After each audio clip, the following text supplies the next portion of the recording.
All right, and then going over points and dues again for anyone that's unsure. So, attending GBMs like this one, you get 2 points for attending. Socials, like we'll be having one on Friday, that is worth 1 point. Service and events, so any volunteering we have, any opportunities we give to go out and support the Adapt Athletics program, or our showcase, that'll be worth 3 points. Recruitment, so if you bring a new member to AAS, just email the name of the member you recruited and then that's worth half a point. Also promoting, so if we post anything on our account or if you post yourself in an event and tag us, that's worth half a point. If you can get up to 2 points doing that. And then submissions of volunteer events or opportunities that you find in the community or on campus, those are worth half a point each, and you can do up to 2 points worth of those. And if any of you guys are have filled out the membership form but still haven't paid dues, you can scan the QR code there. Dues are $10. If you scan that QR code, it'll take you to the student organization website. And if you put in our code 749, you can pay through there. Or if you don't want to do that, you can reach out to our treasurer, who will help you out if you want to pay through cash or PayPal or Venmo or anything like that. All right, just some information about some upcoming events we have. So this Friday from 6 to 8 p.m., we will be having our first socialist semester at Aztec Lanes. So completely free. Come out, we'll have some lanes reserved to bowl with us. You can meet the board. Some of the athletes will be there, and then you can also network with other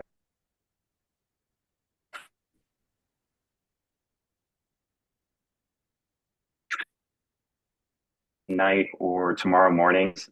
I'm going to try and get the proper amount of lanes for how many people are going to be there.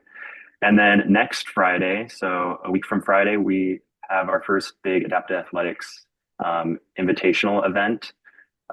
It'll be the SDSU Wheelchair Tennis Invitational. So our wheelchair tennis team will be taking on some schools that we've invited. So it'll be SDSU, Michigan, University of Alabama, and the University of Arizona. So some big teams, some of the big adapted athletics programs in the country coming out and competing. So it's a really cool event to come. If you just want to watch or if you want to volunteer and support the program, we'll give you points for either. And then I put down some times and dates for some of the bigger games that we have. So on Friday at 1 p.m., SDSU is going to take on Arizona. That's a big matchup. And then on Saturday at 10 a.m., SDSU is going to take on the University of Alabama. So some big games. It will be great if you guys can come out and support our athletes. I know they always appreciate it. And we'll give them the support to hopefully pick up some wins against those teams. And then just a reminder about this opportunity we have. So ASPT shadowing, this is adapted sports physical therapy. So this is the student organization for our doctorate of physical therapy students here at SDSU. They run a clinic, a pro bono clinic every Friday, working with adapted athletes and our community athletes with some adaptive physical therapy. So they're offering members in our organization to shadow. They go from 2:30 to 3:45 p.m. on Friday. So if you have availability there and you're interested in getting some shadowing in or seeing how the physical therapy students learn, this is a great opportunity. You can observe, ask questions, kind of network with some of the PT students if you want. We have this opportunity on our spring 2026 events calendar, and it's in the other tab with our volunteering opportunities.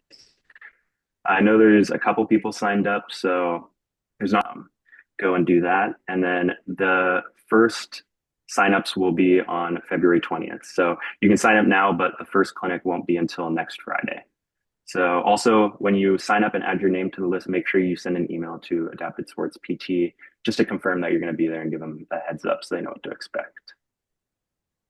And then last thing, so 2026 Adapted Sports Showcase. This is our biggest event of the year. And we really want as many people to come out as possible. It's going to be from 3 to 5 p.m.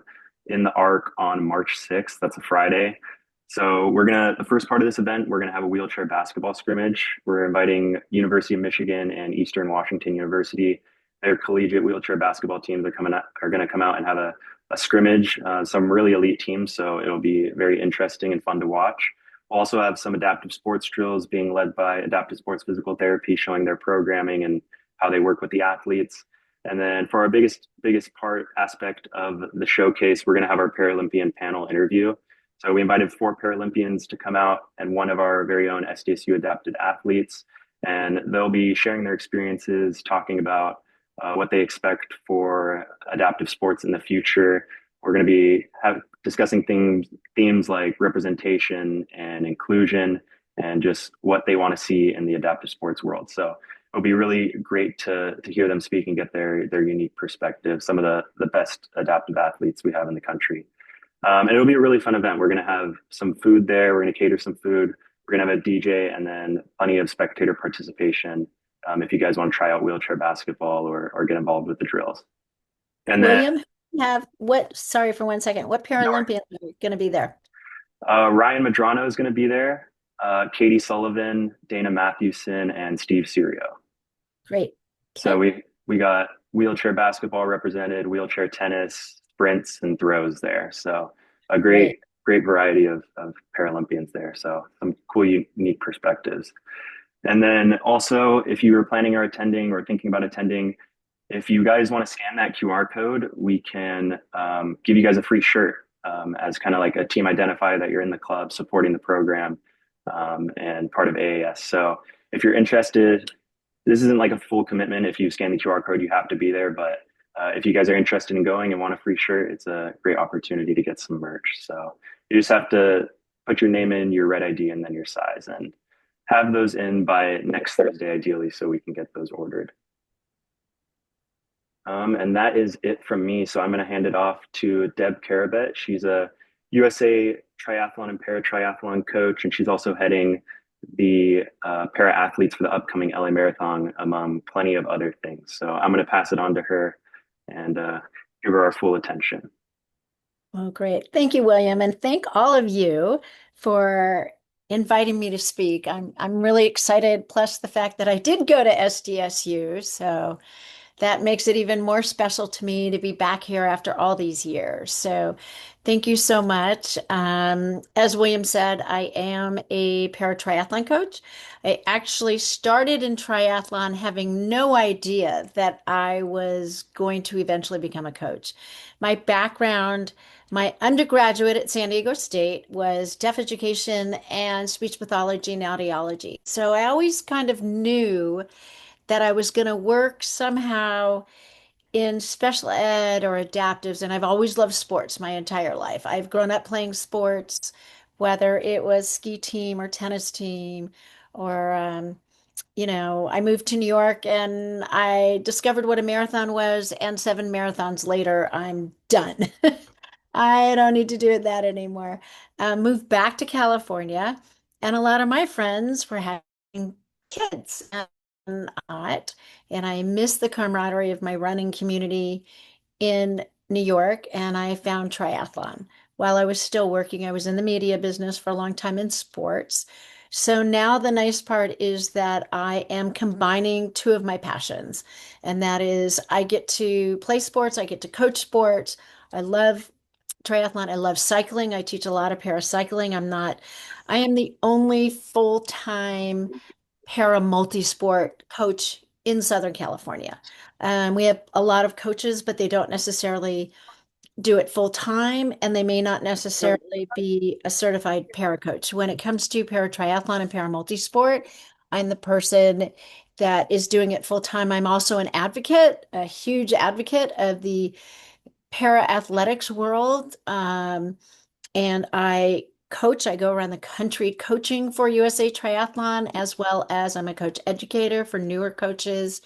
And I am the coach in Los Angeles for Challenge Athletes Foundation. So I don't know how many of you are familiar with Challenged Athletes Foundation. I don't know if any of you, so they are in San Diego. William is, that's how we met. Um, William is. And CAF, we are growing tremendously. We are doing a lot now up in LA. I've put a proposal together that will have more adaptive programs. Many of you know, San Diego is their home base. It's a great way to start. I also put together beginners training programs for a couple of triathlons, Wildflower up in Central California and Legacy Triathlon, which is in Long Beach. And we are having for the second year in a row our Para-Tri Camp. So if anybody would like to come and volunteer, would love to have you. It's the weekend of July. It'll be the 15th and 16th with the race on the 17th. It is the second time. It is coached initially by, I work together with an organization called Dare to Try It of Chicago. So we bring people in who may want to try it, even if it's just um, relay. A lot of times I start para athletes with a relay and I'll get a non-disabled person to do the swim if they're not comfortable in the water. And then we switch off between a hand cycle and a race chair. So it's a great way to get people into our sport. As William said, I do head up athletes with disabilities for the LA Marathon, the Roseville Half Marathon, and the Santa Monica Classic. There is another set of running races by generic events. They have all kinds of 5Ks, 10Ks. They have a beginning triathlon called the Pasadena Tri, which is a reverse, you end in a pool. So I coordinate with him everything para. Um, I brought women into the sport. I got a grant from Ironman. So I do a little bit of everything. I do still compete on occasion when I'm not traveling. Last summer, because of the Paralympics, I was traveling a lot. I did get to go to Paris, and our para triathlon team took 8 medals, the most of any sport in the Olympics and Paralympics. Didn't matter. We came home with 8 medals. So that was a great champion for us. And we will have an even stronger team going into 28. I'm involved with our development team now. So we have both a national team and a residence team. The residents live at the Colorado Springs facility, the Olympic Training Center, where they train 6, 7 days a week. Our national team some have lived there and graduated, but they're still on the team. Some live across the country and work with their own coaches, and we just guide them. But everybody who wants to make the team, there are development races that they have to go to and get classified. So I know one of the questions that um, was is people aren't sure of in triathlon and every para sport, we have what are called classifications. So sometimes if you've ever watched para swimming or para track and field, you'll see that there may be someone who's got a limb deficiency and they're going up against someone who may just have cerebral palsy or a spine. Most spinal cords will compete against each other because most spinal cord injuries are wheelchair athletes. So in para triathlon, we have 3 classifications. We have wheelchair, we have what we call PTS, which is paratriathlon standing or ambulatory, and then we have visually impaired. And within those, there are different classifications. For wheelchair, it's WC, 1, 2, and 3, with 1 being the most severe, 2, 3 being something like MCT or Marie-Charcot-Tooth, which is a neurological disorder where you have muscle weakness, but there are some who can still walk. For example, we have Jamal Hill. I don't know if some of you know who he is. He is one of our Paralympian swimmers. Jamal, when you see him in everyday clothes, you would not know he has anything wrong with him. He has a wingspan, I think, pretty close to Michael Phelps. But when he swims, I can see it. He's got a little bit of flutter in his hand and his legs. He doesn't have fully developed muscles in the calf because of the disease. But you would never know it. So he would be in the triathlon world, he would be what we call a PTS paratriathlon standing 5. And that goes from 2 to 5, with 5 being the least. The gentleman you see in the picture with me behind him, Aaron, is now on our residence team. He had been on his way to becoming a pro triathlete, non-disabled, and had an accident. He went back into he was a Marine, then went into onto Wall Street, went back on a reserve for the Army and had an accident on the base, and he ended up breaking his back. So he is, I believe, a T13, which means thoracic for those that are not PT. Um, he is on his way to 28. He will compete in 28. He's an incredibly strong swimmer. He has no real feeling below his waist, but we found him in our talent ID camp almost 2 years ago, and he's been with us ever since, and he makes podium almost every time. Um, then our visually impaired athletes, it's the same thing. VI, we have a whole different language too. VI, BK, all these words. We have VI 1, 2, and 3, one being the most severe, three being the least. When it comes to para swimming or para triathlon, everybody that swims has to wear blackout goggles. Whether you paint your goggles black, you put tape over them, regardless of your visual impairment, that is so everybody is on equal footing. Because as many of you know, visual impairments, some people can have tunnel vision, some can have peripheral vision. So we want to make sure that everybody is on an equal playing field. In triathlon, they they have a guide the entire race. The only time their guide is allowed to be ahead of them or use their power is on the tandem. They're their pilot. Everything else, when they're in the water, they develop their own way of communicating, whether it's tapping on the shoulder, whether it's, hey, pull this way. But they usually, most VIs and their guides, not all, will be tethered, whether it's at the waist or at the top of the thigh, whatever works for that athlete, and they develop their own communication. Running, your guide has to be either equal to or just slightly back, can never be forward because that is considered propelling the athlete, and then they can get DQ'd on that. So that's the only time, and a lot of runners you'll see, whether it's marathon, triathlon, track, they will either have a hand tether where it's a minimum of 2 centimeters, and they both, the guide and the runner, will hold it.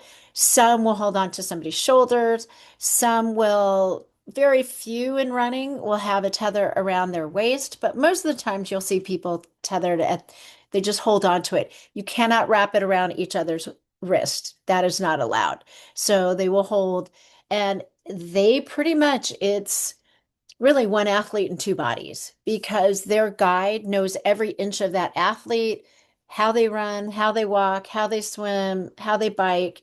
They just really become one because they are their eyes. Um, Other things that are going on, LA 28 is coming up, as we all know. For a lot of sports, there are a lot of grants out there right now. There are a lot of volunteer opportunities for any of you guys who want to do any volunteering, getting whether it's school credit or just being around para athletes and para competition, wherever you are, you can look it up and see, are there any para triathlons? Are there any para track and field events going on? Cycling events going on. Up in LA, we have the velodrome up here. We have two of them. We have an outdoor and we have Carson. Carson, you will see a lot of the para athletes will train there. Amy Dixon, who I'm not sure if anybody is familiar with, she crosses over between para triathlon and paracycling. She is a visually impaired athlete. She has been losing her sight over the last 10, 12 years. She has some sight she can see shadows. She will come up here and train at the velodrome in Carson. She will also bring tandems to work with athletes who are learning, to work with people who want to learn to become pilots. That's a great opportunity for you as well to become pilots. Um, and there will be a lot of opportunities as we get closer. What's going to happen is after 28, a lot of these programs and a lot of money is going to go away.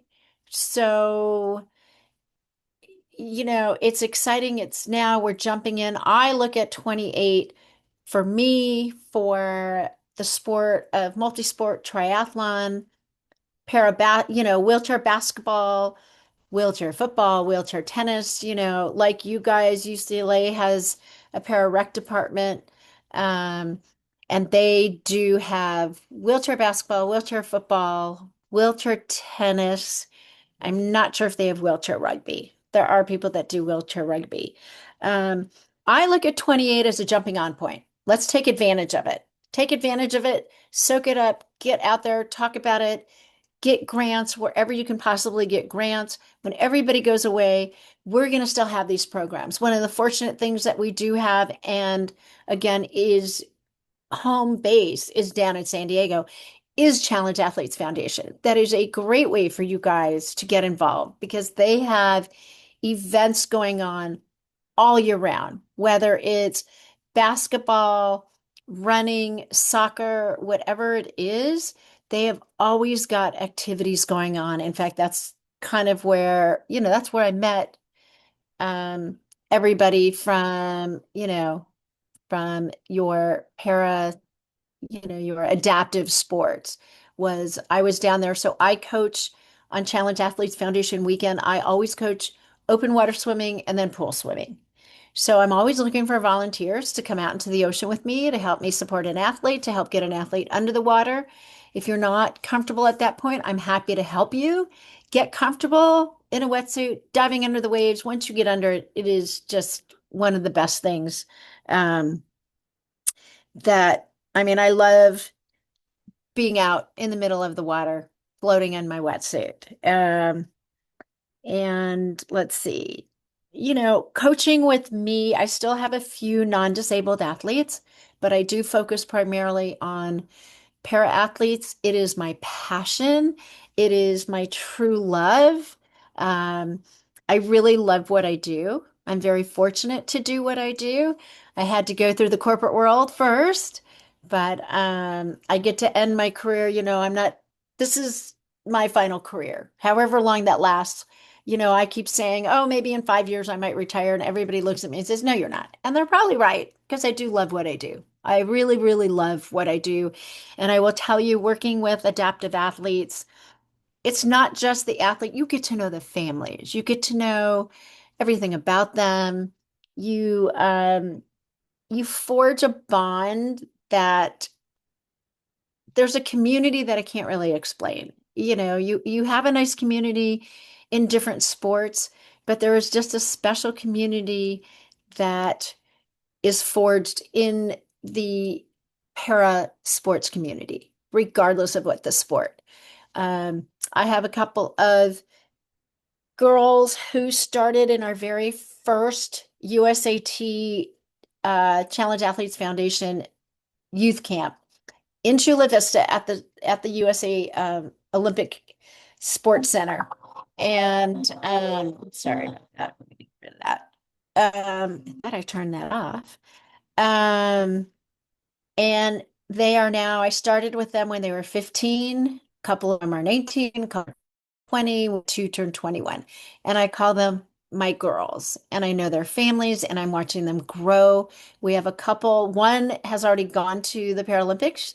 She went last year knowing that she wasn't going to medal, but it was more about the experience. She was 19, got out there, felt like what it was like to really be out against athletes from all over the world. She will be at 28. Um, but it is a community that is like no other community. And, like I said, I am very fortunate to do what I do. So I want to open up questions to anybody and everybody. Any thoughts, any ideas, questions? My background. Also, really quick before I do that, there are some big organizations if you want to learn more about adaptives. There is, and I will send them to William. It's called Move United. It's a national organization that all different sports, they will provide grants, they have conferences. You can join for free, so you can get a feel of what's going on in the adaptive community.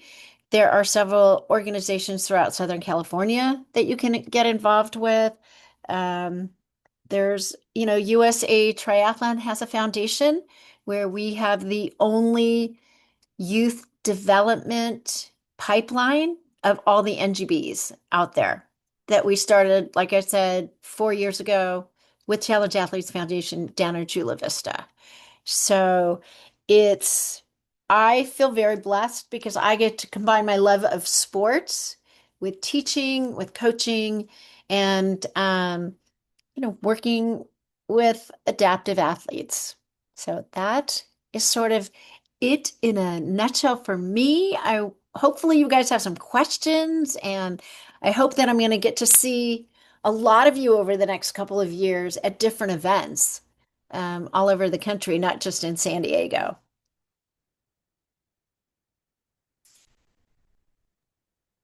Thank you so much, Deb. I have a question actually. Yeah. I want to know how exactly you got into paratriathlon coaching, and then also how you've kind of seen the adaptive sports world changes as you've had your career in it.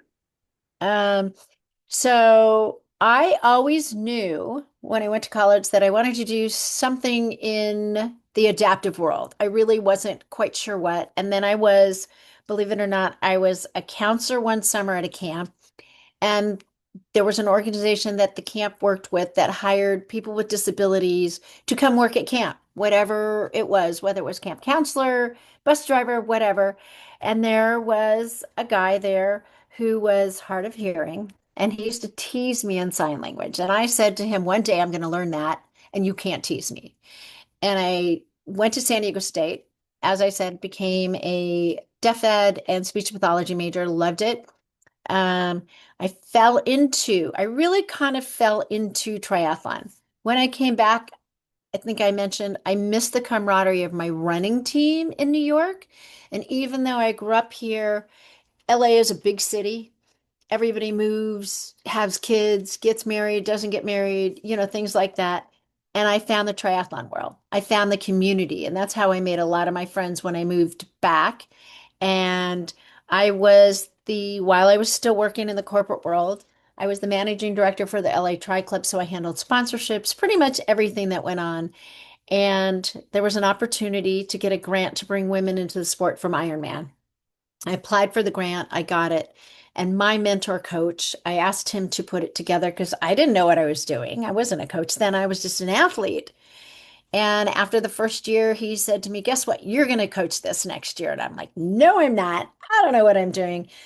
Well, USAT had they had their level one coaching development program in LA. And I got certified the first time as a non-disabled coach. And then I met the director of para triathlon at USA Triathlon. We started talking. She said, "I want you. I want you to come coach." And normally it takes 2 years to be able to get into the para program. But because of my background, I got to go to the Olympic Training Center in Colorado Springs for a week, got my levels 1 and 2 for para coaching. I'm still one of a handful of full-time para coaches. We don't have that many. We have people that are more and more using it as like a second discipline. But I am one of the handful that coaches around the country. And really, for me, it's primarily what I do now. I do have, like I said, a handful of non-adaptive clients, but primarily adaptive clients. And so it all just kind of fell into place. I felt like, oh, this is meant to be. It's supposed to be that way. And my father had passed away the year that I went down to Chula Vista, the Olympic Training Center. And I remember standing in the middle of the track, working with our adaptive athletes, and something came over that said, "You know what? This is what you're supposed to do." And so since then, I have just been growing and growing, and I speak at different places. Last year, I was awarded one of 4 Coaches of the Year from USA Triathlon in community impact because I am constantly speaking out and about and advocating for more programs for adaptive athletes. So that's how I got into it. And, I keep joking with people, they're stuck with me because I love what I do. I really do. It's a lot of fun. You mentioned your advocacy. How have you seen adaptive sports grow and change over your years being a coach and advocating? So one of the things that has helped us, excuse me, I just got a dry spurt here. was honestly just even in the last year were was NBC's coverage of the Paralympics. That, even though we've had the Paralympics covered over years, um, I think actually having it on national television, people really got to see what we do and what we're capable of. And I know I say we because I just feel like this is just part of my life, but I have seen it grow. I have seen it grow more. I'm seeing more schools with adaptive sports programs, whether it's on the recreational side or they have some adaptive athletes who will swim on the regular swim team and along with non-disabled athletes. Um, I think we, as much as funding is disappearing, at the same time, we are getting a little bit more funding in different ways. We have more organizations that are out there nationally.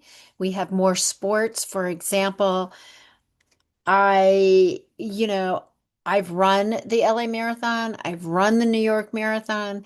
I used to be one of 8 cyclists who would cycle right next to the pro and the elite runners and be on the walkie-talkie with the TV stations. And I had been after the COO of the LA Marathon. Let's be more progressive on this.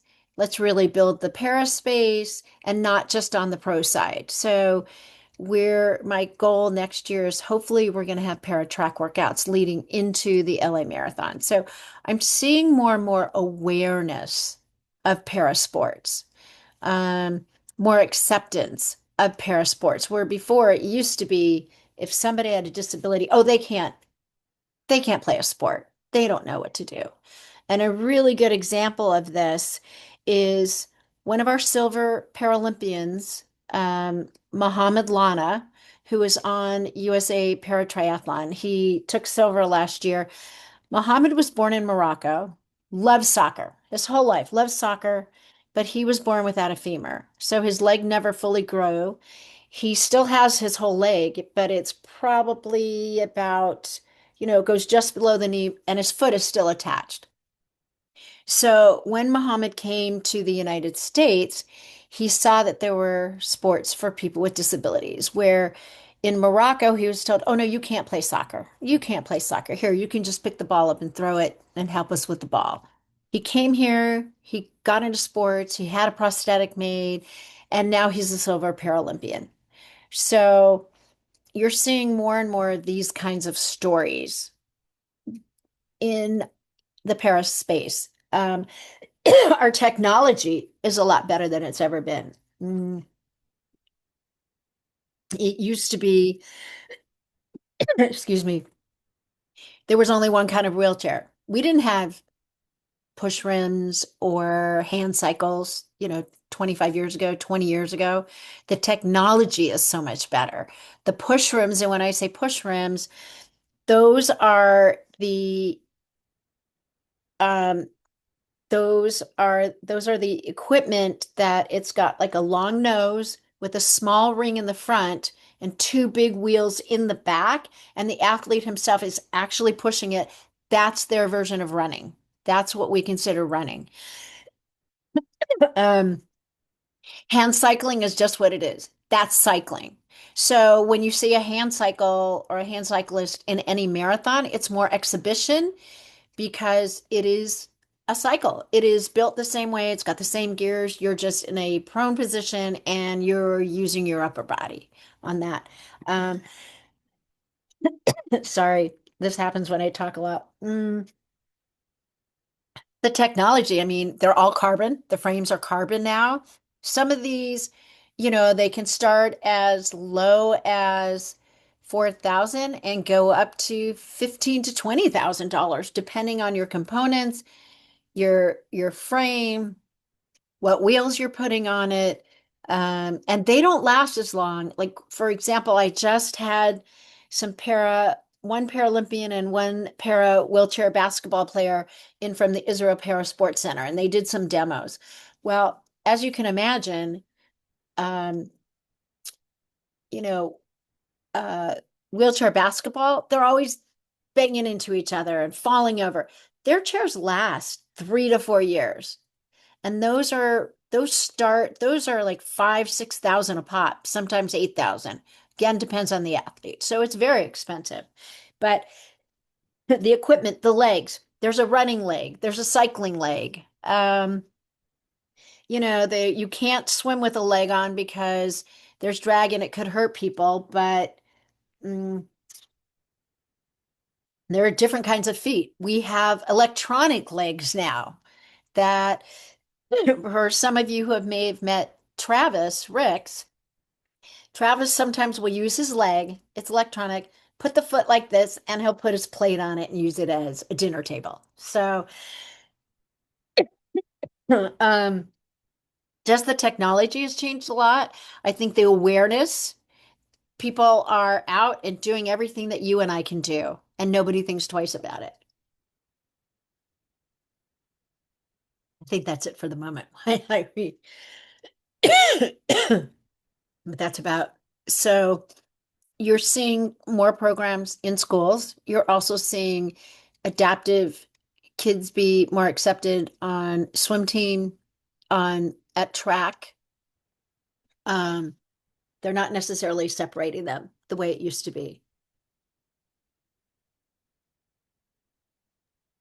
Thank you so much. Does anyone else have any questions for Deb? I have a question. Sure. I was just wondering, like, what is a piece of advice you have for someone who's planning on coaching or working with adapted athletes? It's a great question. So I would say to you, volunteer as much as you can, get that experience in whatever sports. What sport are you thinking of coaching? No, I was just saying in general for Just like in any, general? yeah. Okay. So volunteer wherever you can because then you really will get the feel for it and you'll see what goes into it. Find a coach or two that will mentor you or that you can ask questions. What was it like? What do you do if? Join join an adaptive sports organization. Work with them. Um, and then if you're going to coach, obviously you want to be at the right school that has an adaptive athletic program because some schools say that they do and they really don't. There is a D1 school that I won't name um, that recruited some of our athletes to go there on swim scholarships and or para tri scholarships, never hired a para coach, para triathlon coach, and then would never let the para athletes swim in the same pool. So when you look at that as well, you want to see what programs there are. Um, join the various NGBs. So, for example, USA Paracycling, USA Paratriathlon, USA Para Athletics. Find out what's going on. Join Move United. You'll get a free membership on that, but it just gets you kind of involved in that world and you get to know people and you get to see what's going on in the para athletic world. And that really is the best way to do it. Get involved. Thank you. You're welcome. Anybody else out there? I think there are a couple questions in the chat. Sure. Okay, let me look in the chat. Let's look. Let's see what we got. There are some. Okay, a typical week look like, well, I don't have a typical week. Because I am so deeply involved in the parasports world, my weeks vary. During triathlon season, I would say that's probably the closest to a typical week. During para triathlon season, I am on the phone with various athletes. I write their programs. I write their training programs. I like to write 2 weeks at a time. I use a platform called Final Surge. You may have heard of Training Peaks. There's various platforms. And we'll usually talk at least once or twice a week, depending on how close they are to their race, what races they're doing. I will go over what they have been doing. I look at their times. I look at their intensity. I'm looking at how are they working out? What's the feedback? So, and with Paratri, I will about once a month, I'm somewhere coaching for USA Triathlon at either a development race, paranationals, something like that. During the year where I used to have December, January, February as kind of get ready for the year, working with athletes in the off season, picking the races that we're going to do for the whole year. Now that I'm involved with the Rose Bowl Half and the LA Marathon, January's Rose Bowl Half, marathon is always in March. So I am constantly, like today was a day of some were putting out fires, others were making sure that everybody is registered correctly, coordinating the different groups for the LA Marathon where we have duos. Duos are not competitive. That's where someone is pushing another person. Most of the times, the duos, the person in the chair has severe ataxia, has severe cerebral palsy, whatever it is, they really cannot push a wheelchair or anything like that. Um, so I coordinate all of that. And typical week can also include, I have at least 2 to 3 Zoom meetings a week, whether it's with athletes or the USOPC or one of the NGBs, talking about what is going on. Are we doing a para camp for this particular race? Or do we just want to do an intro? 2 years ago with Challenge Athletes Foundation, I did a weekend for kids 12 to 17 with CAF, with UCLA at UCLA, intro to multisport. So some of the kids had never been in the water before. So teaching them to feel comfortable in the water, getting a kid either on a race chair or in a hand cycle or a recumbent bike if that's what they do. So it really, for me, depends on what season I'm in. And I would say my quiet time is reviewing the last season, going over how my athletes did, and then planning out the following year. So I'm in constant contact with my athletes, whether it's via the training program, texting, emailing, but we always communicate verbally or on a Zoom call minimum of once a week. I still think even with all these platforms, it's important that you see the athlete, whether it's on a Zoom call or sometimes I will do, yesterday morning, I had a private swim lesson.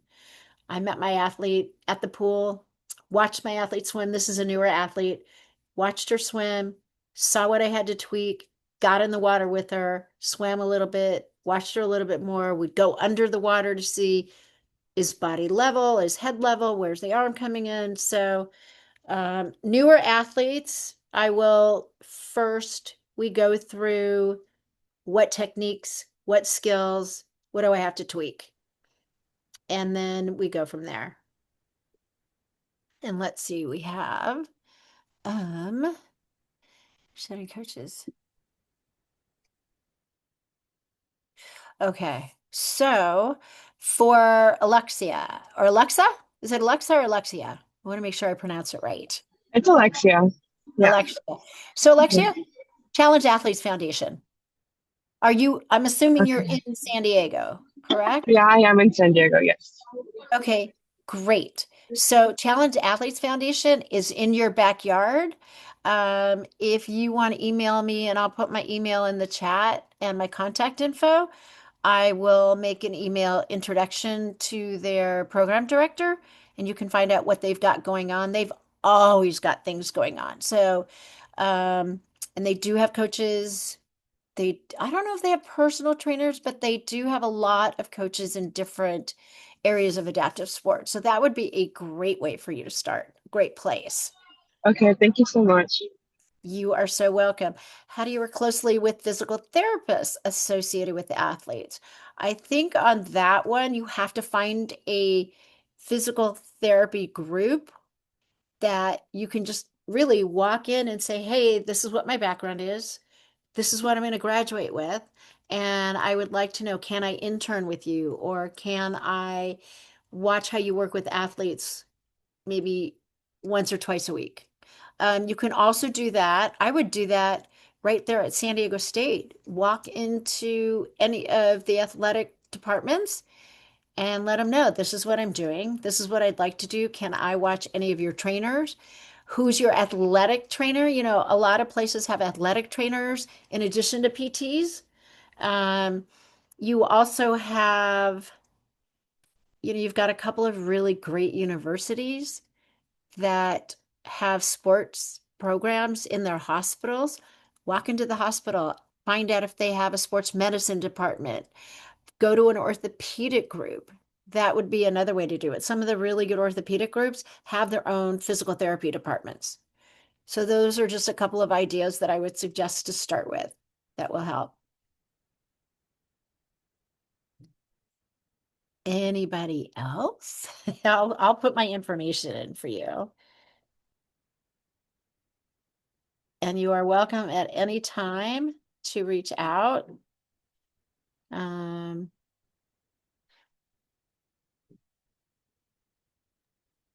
I'll also send your email in the group great. me so that everyone can have it, and any information you send to me about Yeah. Move United or Challenge Yeah, Athlete and Foundation. I can actually, you know what, William, I'll put together a list of a couple of organizations that are national and opportunities in SoCal. Um, I think there are a couple of triathlons with Cause events, KOZ events. Rick Kozalski, who is one of the founders of CAF, I believe he puts on 3 or 4 triathlons a year, and they're pretty adaptive friendly. You guys could probably volunteer there. But really start with Challenge Athletes Foundation. They're in your backyard, and um, they might be able to direct you with some of their partnerships that they have. For example, with Oser. Oser makes a lot of the prosthetics, or Hanger. Hanger is I believe Oser is the parent company. Hanger is one of the divisions. There's another company that makes hand cycles and race chairs called Top End. They're in Florida, but they are the company that makes all the hand cycles and all the race chairs. They're really great to talk to. They would, I'm sure, be more than happy to speak with you. Um, so there are Last those. semester we did the running clinic with OSER Perfect. during CAF weekend. So yeah, they're great. Great. There's also Achilles. I don't know if there's a San Diego chapter of Achilles. I'm very involved with them. They started in New York. They're primarily running. They do handle our hand cyclists for the marathon, but let me just see something. Does Achilles have? Um, And I'll also put this up for the members. If you guys want to fill out the point submission form for being here, you'll get 2 points. And then if anyone's here that's not currently a member, you can fill out the membership form. um, let me see what they have in California. California, San Francisco. So right now they only have it in San Francisco and LA. However, if somebody wants to start an Achilles chapter, Achilles will support you 100%. It's getting people out there to run, being guides. You will learn how to be a guide, guiding athletes who are visually impaired, guiding athletes who are ambulatory but might have balance impairments, guiding athletes who may be new to a prosthetic or have some sort of muscle disorder or some sort of atrophy where they just need someone to be next to them. So if anybody is interested, let me know or go ahead on the Achilles website and reach out to them. They would be thrilled to have a San Diego chapter, and it's volunteer, and they just usually they meet to run 2 to 3 days a week. And I promise you, if you start one, there will be a lot of people that will want to come out and help you. And that's something that Challenge Athletes would probably get involved with you and help you put the word out there with some of their athletes and their people. Okay, so which website? I'll give you I'll give you Achilles. Hang on. I will pop that in there. And they're great. Um,